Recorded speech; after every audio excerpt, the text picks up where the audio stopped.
أرسله بالحق بشيرا ونذيرا وداعيا إلى الله بإذنه وسراجا منيرا. صلى الله على سيدنا محمد وآله الأبرار وأصحابه الأخيار وأزواجه الطيبات الطاهرات. أوصيكم عباد الله وإياي أولا بتقوى الله. أما بعد، أعوذ بالله من الشيطان الرجيم. بسم الله الرحمن الرحيم. يا أيها الذين آمنوا إذا نودي للصلاة من يوم الجمعة فاسعوا إلى ذكر الله وذروا البيع. وقال أيضا: وإذا قضيت الصلاة فانتشروا في الأرض وابتغوا من فضل الله. எல்லாம் அல்ல அல்லாஹ்வின் அன்பும் மேலான கருணையும் நமக்கெல்லாம் வந்து சேரட்டுமாக.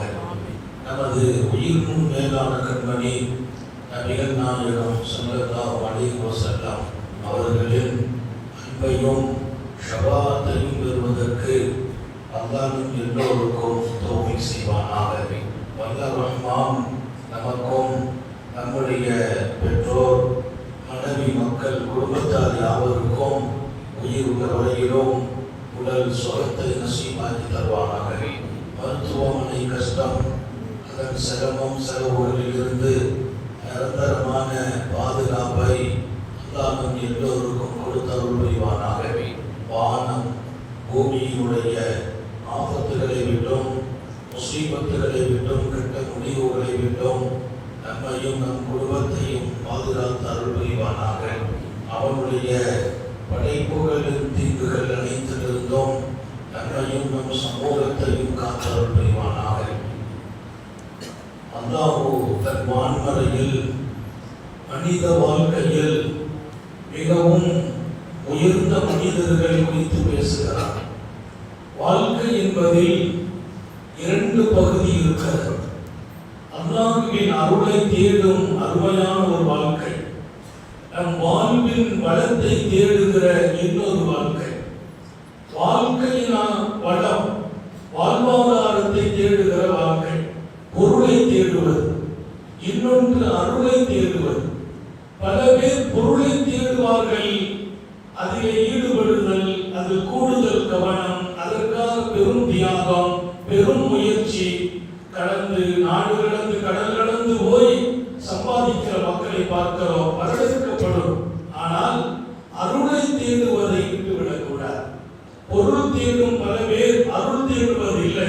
வணக்கத்தை விடுகிறது, விவாதத்தை விட்டு தூரமாகுவது, மார்க்கப்பற்றோடு வாழ்கிற நிலையில் கொஞ்சம் பலகீனமாகுவது, இதுவும் அனுமதிக்கப்படவில்லை.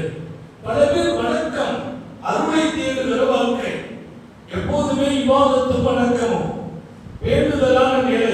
ஆனால் அவர் வாழ்வாதாரத்திற்கு வேறு யாரோ பொருட்படுத்திருப்பார்கள். அவர் வாழ்க்கை இன்னொருவரை தொங்கி இருக்கும். நான் விவாதத்து செய்கிறேன், நான் மார்க்கத்தில் ஈடுபாடு கொள்கிறேன், என்னுடைய சுய தேவைகள், குடும்ப வாழ்க்கை, அதுக்கு எங்க காக்கா பொறுப்போ, எங்க அண்ணன் பொறுப்போ, என் தம்பி பொறுப்போ, நல்ல வாழ்க்கை இல்லை. என் வாழ்க்கையும் நான் தேட வேண்டும், என் வணக்கத்தையும் நாம் தேட வேண்டும். யாரையும் நம்பி வாழாதே என்கிறார்கள் நபிகள் நாயகம் ஸல்லல்லாஹு அலைஹி வஸல்லம்.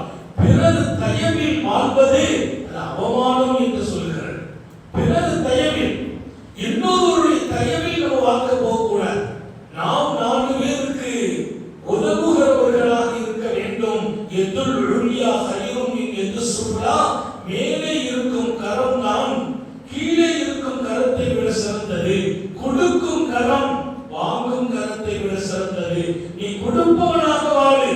உன்னால் பல பேர் பயன்பெறும் இடத்தில் நீ இருக்க வேண்டும். இன்னொருவரை நம்பி நீ வாழக்கூடாது என்கிறார்கள். அல்லாஹ் நமக்கு தௌஃபீக் செய்வானாக. திருக்குர்ஆன் வெள்ளிக்கிழமை குறித்து பேசுகிறது. ஜும்மாவுடைய நாளில் மூமின்களை கூப்பிட்டு அல்லாஹ் சொன்னான், இதா நூதிய லிஸ்ஸலாத்தி மின் யௌமில் ஜும்ஆ, வெள்ளிக்கிழமையில் பள்ளிவாசலின் பக்கம் உங்களுக்கு அழைப்பு தரப்பட்டால், வாங்க சொல்லப்பட்டால், அஸ்ஸாமிலா திக்ரில்லா, வேகமா வாருங்கள். ஒதருல் பை, வியாபாரத்தை ஸ்டாப் பண்ணுங்கள். ரொம்ப கவனிக்கணும். பள்ளிவாசல் வாங்கு சொல்லப்பட்டால் விரைந்து வாருங்கள், வியாபாரத்தை விடுங்கள். எங்கேயும் அல்லாஹ் வியாபாரத்தை விட சொல்லல, வியாபாரம் செய்யணும். ஆனா வெள்ளிக்கிழமைக்கு ஒரு மகத்துவம். வாங்கு சொல்ற பின்னால 10 ரூபாய்க்கு வியாபாரம் நடத்தினாலும் அது ஹலால் இல்லைன்றான். நம்ம வியாபாரம் தானே.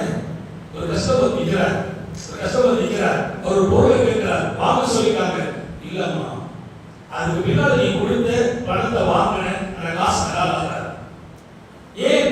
ஜும்மாவில் வாங்க சொல்லப்பட்டால் வியாபாரத்தை விடுங்கள், பள்ளிக்கு வாருங்கள், விரைந்து வாருங்கள். அல்லாஹ் சொன்னான், ஃபஸ்அவிலா திக்ரில்லாஹ் வதருல் பை தாலிகும் ஹைருல் லக்கும், அதுதான் உங்களுக்கு சாலவும் சிறந்தது என்று சொன்ன அல்லாஹ் தொழுகை முடித்ததா? பையா ஊதியத்துஸ் ஸலாத் தன்தஷிரு ஃபில் அர்தி வபதகு மின் ஃபضலில்லாஹ். வெளியில போயிருங்க, ஜும்மா முடித்ததா? வெளியில் செல்லுங்கள், பறந்து விரிந்து நான் போட்டிருக்கும் பொருளை அருளை தேடுங்கள் என்றான் அல்லாஹ். வாழ்க்கையிலே எப்படிப்பட்ட வாழ்க்கை! வாங்கு சொன்னால் பள்ளிவாசல், வாங்கு சொன்னால் தொழுகை, தொழுகை முடித்தால் உன் மனைவிக்காக, உன் பிள்ளைகளுக்காக, நீ அவமானப்படாமல் இருப்பதற்காக, பல வேகத்தில் நமது தேவைகளை சொல்லாமல் வாழ்வதற்காக வணிகம் தேடு. நான் பரத்தி போட்டிருக்கிறேன் எண்ணத்தை, இந்த பூமியிலே நான் விரித்து போட்டிருக்கிறேன் எண்ணத்தை. பூமியிலே நீங்கள் ஆகாது பிரித்து சென்று தேடுங்கள், என் எண்ணம் அங்கே இருக்கிறது என்றான் அல்லாஹ். இரண்டும் குர்ஆன். ஜும்மாவின் வசனத்தை தொடர்ந்து சொல்கிறான். திருக்குர்ஆனின் வசனம், பள்ளியில் வந்து தொழ வேண்டிய வாழ்க்கை, அது ஒரு மகத்தான வாழ்க்கை. தொழுகை முடிந்ததா? உன் குடும்பத்திற்காக உழைக்க வேண்டிய உழைப்பும் மகத்தானது. தலபுல் ஹலாலி ஃபரீதத்துன் காதல் ஃபரீதா. ஸல்லல்லாஹு அலைஹி வஸல்லம் அல்லாஹ்வின் கடமைகள் எப்படி கடமையோ அவசியமோ, நோன்பு எப்படி அவசியமோ, தொழுகை எப்படி அவசியமோ, அதுபோல் உழைப்பும் அவசியம் என்றார். உழைப்பும் அவசியம். எதற்கு அவசியம்? தொழுகை கடமை, உழைப்பும் கடமை. இன்னொருவரை நம்பி வாழ்ந்து விடாதே. நான் உழைக்க வேண்டும், என் உழைப்பில் வாழ வேண்டும், என் உழைப்பில் பிள்ளைகள் வாழ வேண்டும், என் மனைவி என் உழைப்பில் இருக்க வேண்டும், என் பெற்றோர்கள் என் உழைப்பில் இருக்க வேண்டும். அந்த 4 பேர் கஷ்டப்படுகிறார்கள் என்றால் என் உழைப்பு அவர்களின் கஷ்டத்தையும் நீக்க வேண்டும். இங்கே அல்லாஹ்வின் பேரன்பை நான் தொழுகையில் பெறுவதை போல் என் வணிகத்திலும் பெறுகிறேன், என் வாழ்வில் வாழ்வாதாரத்தில் பெறுகிறேன். அபூ தாவூத் ரஹ்மத்துல்லாஹி அலைஹி சரியான கிரந்தம் 6 கிரந்தம் இருக்கு. புகாரி, முஸ்லிம், திருமதி, அபூ தாவூத், நஸஈ, இப்னு மாஜா. அந்த கிரந்தங்களில் உள்ள அபூ தாவூதிலே அல்லாஹ் அபூ தாவூத் ஒரு நிகழ்வை பதிவு செய்கிறார். சையதுனா அபூ கிலாபா அந்த ஹதீஸை அறிவிக்கிறார். ஒரு பெரிய ஜமாத் ஒன்று புறப்பட்டோம், போய் மார்க்க பணிகளை செய்துவிட்டு திரும்பினோம். திரும்பிய போது சஹாபிகள் எல்லோரும் ஒருவரை பாராட்டினார்கள். எல்லாரும் போனோம், மார்க்க பணிக்காகத்தான் சென்றோம். அங்கே மற்றவர்களை அல்லாஹ்வின் பக்கம் அழைக்கும் பணி, அந்த பணியில் ஒருவரை எல்லாரும் பாராட்டினார்கள். யார் சொல்லலாம்? அந்த மனிதர் எங்க போய் நாங்க இறங்கினாலும் உடனே தொழ ஆரம்பிச்சுவார். எங்கேயாவது கொஞ்சம் கேட்பு கிடைத்தால் குர்ஆன் எடுத்து ஓதுவார். அவர் வேலை குர்ஆன் ஓதுவது, தொழுவதும். நாங்கள் சென்ற இந்த பணியில் அவரை போல் யாரையும் பார்க்கல. பெருமானார் உலகத்தில் வழிகாட்டிய வாழ்க்கை என்பது வெறும் வெளிப்படை வாழ்க்கை மாத்திரம் அல்ல. உடனே கேட்டாங்க, அப்படியானால் அவர் சாப்பிடுறதுக்கான ஏற்பாடு யாரு செய்யறாங்க? அவர் ஒட்டகத்தில் வருகிறாரே, அந்த ஒட்டகத்துக்கு தீனி போடுறதும், அந்த ஒட்டகத்தை கட்டி போடுறதும், அதை பராமரிப்பதும் யார்? பாராட்டுகிறார்கள். எந்த பயணத்திலும் எங்கு சென்றாலும் ஒரு இடம் போனால் அப்படியே போய் தக்பீர் கட்டி விடுவார், ரொம்ப நேரம் தொழுவார். ஒரு சின்ன வாய்ப்பு கிடைத்தால் குர்ஆன் ஓதுவார். பெருமானார் கேட்ட கேள்வி பாராட்டுக்குரியது, மாற்றமில்லை. அவருக்கு சாப்பாடுக்கான ஏற்பாடு எப்படி? யார் சமைப்பது? அவர் எப்படி சாப்பிட்டார்? அவர் வாகனத்துக்கு யார்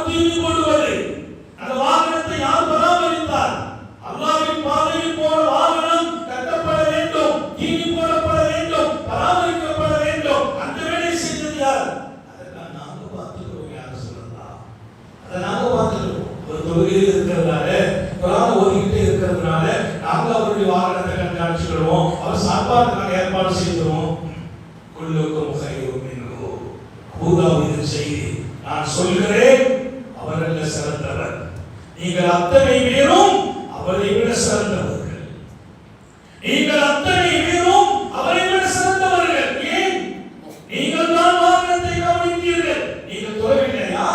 நீங்களும் தொழுவீர்கள். வாகனத்தை கவனித்தீர்கள். நீங்கள் தொழவில்லையா? தொழுவீர்கள். சமையலையும் பார்த்தீர்கள். சமையலையும் பார்த்து உடலையும் கவனித்து உணவுக்கும் ஏற்பாடு செய்து என்னுடைய காரியங்களை நான் கவனித்து விட்டு அதற்கு பின்னால் நான் வணங்குகிறேன் இல்லையா? நீங்கள் சிறந்தவர்கள். அவர் வாகனத்தை கவனிக்க மாட்டாரு, கட்டி போட மாட்டாரு, தீனி போட மாட்டாரு, சமையல் ஏற்பாடு செய்ய மாட்டாரு, எந்த ஒரு வேலையும் இல்லை. அல்லாஹ் தக்பீர் கட்டுவாரா? அவர் எப்படி சிறந்தவர்? வாழ்வை தேடுங்கள், வாழ்வாதாரத்தை தேடுங்கள், அல்லாஹ்வின் அருளையும் தேடுங்கள். அதை தேடி இதை விடுவதும் இதை தேடி அதை விடுவதும் நல்ல ஆரோக்கியம் அல்ல என்கிறார்கள். இதெல்லாம் இப்படி ஒரு தெளிந்த ஒரு வாழ்க்கையை யார் சொல்லித் தர முடியும்? தெளிந்த நீரோடு. எனவே நான் சொல்கிறேன், யாரையும் நம்பி வாழ்வதை தவிர்த்து விடுங்கள். கொஞ்சம் கஷ்டமா இருந்தா அவர்கிட்ட போய் கொஞ்சம் கடன் வாங்கிடுவோம், அடுத்த மாசம் கொடுத்துடுவோம், நம்ம அண்ணன் கடன் கேட்போம், நம்ம நண்பர்கிட்ட கடன் கேட்போம். பெருமாள் சொன்னார்கள், கடன் கேட்டு வாழ வேண்டும் என்ற எண்ணம் ஆரோக்கியமான எண்ணம் அல்ல. நிறைய பேர் 20ஆம் தேதி வரைக்கும் வண்டி ஓட்டுறது, 20ஆம் தேதிக்கு மேல கடன் வாங்கி கழிக்கிறது, அடுத்த மாசம் 20ஆம் தேதி மேல கடன் வாங்குறது, 1ஆம் தேதி வந்து கடனை கொடுக்கிறது. அது நல்ல வாழ்க்கை இல்லை. கடன் பெற்று வாழ வேண்டும் என்று நினைக்காதீர்கள், கடன் கேட்காதீர்கள். கடன் வாங்கி வாழும் வாழ்க்கை அழகான வாழ்க்கை இல்லை. கடன் அன்பை குறிக்கும், கடன் உங்கள் கண்ணியத்தை இறக்கும். நிர்பந்தம் ஏது அதையே ரெகுலர் வாழ்க்கையாக்குவதா? கடன் வாங்கி குடும்ப சூழலை கழிப்பதா? என் பிள்ளைகளின் எதிர்காலத்தை கழிப்பதா?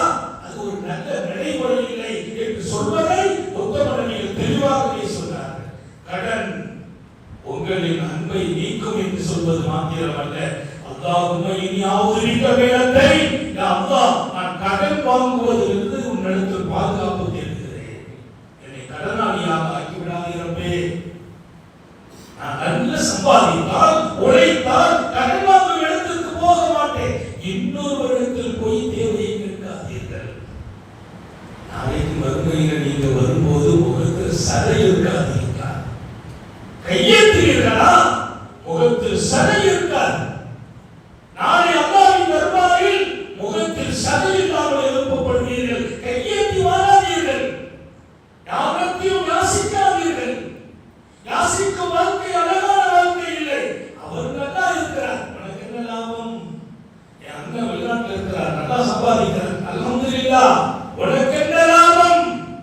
நீ சம்பாதிக்க வேண்டும். உன் மனைவி மக்கள் சந்தோஷப்படுவார்கள். உன் அண்ணனின் சம்பாத்தியத்தில் அவர்களுக்கு என்ன சந்தோஷம்? அவமானம். அங்கிருந்து வாங்கி வாங்கி சாப்பிடுவது. எனவேதான் காத்தமுன் நபியின் ஸல்லல்லாஹு அலைஹி வஸல்லம், நீங்கள் சுயமாக வாழுங்கள் என்கிறார்கள். மதீனத்து அன்சாரி தோழர் ஒருவர் நபி தர்பாருக்கு வந்தார். கண்ணியமான மனிதர், யாரையும் கேட்க மாட்டார். பெருமானார் இடத்தில் வந்து சொன்னார், இன்னைக்கு சாப்பாட்டுக்கு வழி இல்லை. மதீனத்து அன்சாரி தோழர், இன்னைக்கு சாப்பாட்டுக்கு வழி இல்லை, ஏதாவது கொஞ்சம் கேட்டுட்டு போலான்னு வந்தேன். பெருமானாருக்கு அது பிடிக்கல. கொடுத்து கொடுத்து விரிந்த கரம், உத்தம நபி ஸல்லல்லாஹு அலைஹி வஸல்லம் அவர்களின் கரம். கேட்டவர்களுக்கு இல்லை என்றே சொல்வதில்லை. ஆனால் இந்த பழக்கம் நல்ல பழக்கம் இல்லை. மதிய வீட்டில் சாப்பாட்டுக்கு வழி இல்லை, தங்களை பார்த்து விட்டு போகலாம் என்று வந்தேன். அந்த பேச்சரசுக்கு முடியல. உட்காருவா, அன்சாரி தோழர் உட்கார், வீட்டில் என்னதான் இருக்குது? ஒன்றும் இல்லை, என்ன வச்சிருக்கப்பா சாமான், ஒரு நல்ல சொக்கு வச்சிருக்கேன், தண்ணி நீ குடிக்கிற மாதிரி. சரி, போர்வை ஒன்று வச்சிருக்கேன், ரெண்டையும் தூக்கிட்டு வானா. ரெண்டையும் தூக்கிட்டு வா. மஸ்ஜிது நபவியில கொண்டு கொடுக்குறேன் சொக்கு, வீட்டில் அவன் யூஸ் பண்ற சொக்கு, போர்வை. யார் இது ஏலத்துக்கு எடுத்துக்கன்னு கேட்டான். அவரே அசத்து போயிட்டார். ரெண்டு தான் வச்சிருக்கிறோம், ஒரு சொக்கு இருக்குது, ஒரு போர்வை இருக்குது. உத்தம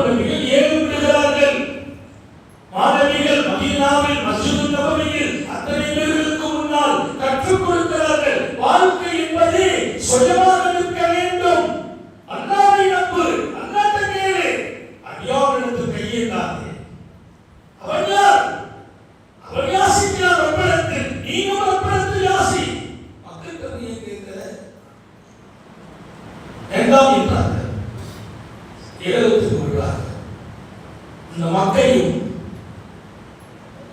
போர்வை ஒரு சாமி சொன்னார், நான் ஒரு திருகத்துக்கு வாங்கிறேன். ஒரு திருகம் பெருமானாருக்கு உடன்பாடு வரல. வேற யாராவது வாங்க தயாரா அப்படின்னு கேட்கிறார். இன்னும் கொஞ்சம் காசு கூட கொடுத்து யாரும் வாங்க. ஏழை தானே, ஏழாம கூட ஒரு வரைக்கும் நீ போகலாம். ஏழை எவ்வளவு கூடுமோ அது வரைக்கும் சட்டம் கொடுக்கணும். ரெண்டாவது கேட்டாங்க, யாராவது வாங்குறீங்களா? இன்னொரு சாமி எழுதிட்டார், 2 திருகத்துக்கு வாங்கிறேன். ஓகே, நான் ரொம்ப எதிர்பார்க்கல. எடுத்துக்கலாம், எடுத்துக்கலாம், எடுத்துக்கலாம். எல்லாத்தையும் சொல்லி அவரை கூப்பிட்டார். பாப்பா, ஒரு திருகம் வீட்டுக்கு போ, சாமான வாங்கி கொடு, கறி எடுத்து கொடு. இன்னைக்கு மதிய சாப்பாட்டுக்கு வழியிலே சொன்னாரு, இந்த காசை வச்சு இன்னைக்கு மதியத்துக்கு இன்னைக்கு ராத்திரிக்கெல்லாம் சேர்த்து சாப்பாட்டுக்கு தேவையான பொருள் மாவு எல்லாத்தையும் வாங்கிட்டு போ. இன்னொரு திருகத்தை கொடுத்து நீ போய் மார்க்கெட்ல ஒரு கோடாலி வாங்கிட்டு வந்தாங்க. அவர் கோடாலி சாமான வாங்கி வீட்டுல கொடுத்தார். இன்னொரு திருகத்தை கொண்டு கோடாலி வாங்கினார், கொண்டு வந்தார். அதன் பிடியை நான் வைக்கிறேன் என்றார்கள் நபிகள் நாயகம். கோடாலி கொண்டு வந்தார், அதற்கு பிடி தன் கையால் போட்டார்கள். உலகத்தையே வியக்க வைத்த வரலாறு. யாசிக்கிறவர்களை பிறருக்கு கொடுக்கிறவர்களாக மாற்றிய உத்தம நபிகள். பிடியை தன் கையால் போடுகிறார்கள். போட்டு சொன்னார்கள், இதோ பிடி, செல், 15 நாள் இந்த ஊர்ல இருக்க வேண்டாம், என் கண்ணுக்கு வராது, எங்காவது போ. எங்க போய் உழைக்க முடியுமோ, சம்பாதிக்க முடியுமோ, விறகு வெட்ட முடியுமோ அங்க விறகு வெட்டு. அந்த கிராமத்தில் வியாபாரம் செய்ய முடியுமா, செய்து நீ ஊருக்கு வரணும் தேவையில்லை. ஒரு 15 நாள் வெளியே உட்கார். அங்க தொழுதுக்கா, பள்ளிவாசலுக்கு தொழுதுக்கா, அங்கெல்லாம் கையேந்து. இங்க வந்து நிக்க வேண்டாம். ஏன்னா பொது இடத்துல போய் ஒரு பெரிய குடும்பம் நான் விறகு வெட்டுறதா விற்கிறதா கண்ணியம் இல்லையே அப்படின்னு நீங்க நினைக்கலாம். ஊரை விட்டு வெளியில போய் எங்கேயாவது வியாபாரம் பண்ணிட்டு ஒரு 15 நாள் கழிச்சு வாங்க. அவர் கரெக்டா போனாரு, 15 நாள் கழிச்சு வந்தாரு. பெருமானார் தர்பார்ல ஒரு துக்க கொண்டு காட்டாரு. ஆகவே இவ்வளவு நான் வியாபாரம் செய்த பரக்கத்தான லாபம் என்றார். 15 நாள் கழித்து வருகிறார், காசோடு வருகிறார். இதோ தாங்கள் செய்த ஏற்பாட்டில் நான் உழைத்த காசு என்றார். உத்தம நபிகள் சொன்னார்கள், பார்த்தாயா எத்தனை மகிழ்ச்சி, நீ உழைத்தாய், உன் உடலை வளர்த்தினாய், உன் உழைப்பை காட்டினாய், அல்லாஹ் கை நிறைய காசு கொடுத்தார் இல்லையா? இதை கொண்டு உன் மனைவி வாழட்டும், உன் பிள்ளைகள் வாழட்டும். இவ்வளவு கண்ணியமான வாழ்க்கை. 4 பேருக்கு போய் கையெழுத்தி வாங்கி கொடுத்து வாழ வைக்கும் வாழ்க்கை அழகா? நீ உழைத்து கொடுத்து வாழ வைக்கிற வாழ்க்கை அழகா? யோசித்து பார்க்கிறார்கள். அவர் அண்ணனின் பெருமானை கண்மூழ்ச்சியாக பார்த்து விட்டு சொன்னார், இவ்வளவு ஒரு வாழ்க்கையின் உயர்வை தாங்கள் கற்றுக் கொடுத்தீர்கள் யார் சொல்றார். அவர் பிறருக்கு கொடுக்கும் வாழ்க்கைக்கு வருகிறார். எனவே உழைப்பு என்பது மிகப்பெரிய பரக்கத். இங்கே இருக்கும் இளைஞர்களுக்கும் சமூக நண்பர்களுக்கும் கொஞ்சம் முதிர்ச்சி பெற்றவர்களுக்கும் சொல்லுகிறேன், நம்மால் இந்த முடியும். நம் உழைப்பு மௌத்து வரைக்கும் இருக்கிறோம். நான் படுக்கையில் விழுந்தாலும் உழைக்க வேண்டும், வணங்கவும் வேண்டும். அல்லாஹ்வை மறப்பதும் குடும்பத்திற்கு உழைக்காமல் இருப்பதும் ஆரோக்கியம் அல்ல. உழைத்து வாருங்கள், அல்லாஹ்வை வணங்கி வாருங்கள். ஒன்றுக்காக ஒன்றை விட்டோம் என்றால் அது நல்ல மனிதர்களின் அடையாளம் இல்லை. இல்லாமல் அல்லாஹ் பொருளையும் அருளையும் தேடும் சமூகம் நாமாக இருக்க தௌஃபீக் செய்வானாக. சோதனைகளில் இருந்து பாதுகாப்பானாக, கெட்ட முடிவுகளில் இருந்து பாதுகாப்பானாக.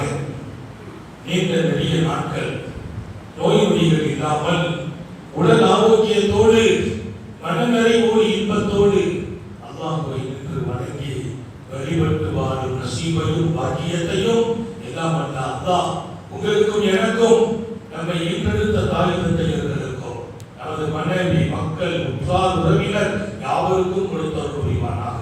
நமது உயிருக்கும் மேலான கண்மணி நபிகள் நாயகம் ஸல்லல்லாஹு அலைஹி வஸல்லம் அவர்களை கனவிலும் நனவிலும் கண்டுகளிக்கும் பெரும் பாக்கியத்தை அல்லாஹ் எல்லோருக்கும் கொடுத்தவர் புரிவானாக. நல்ல துஆக்களோடு உங்கள் எல்லோருடைய துஆவை ஆதரவைத்து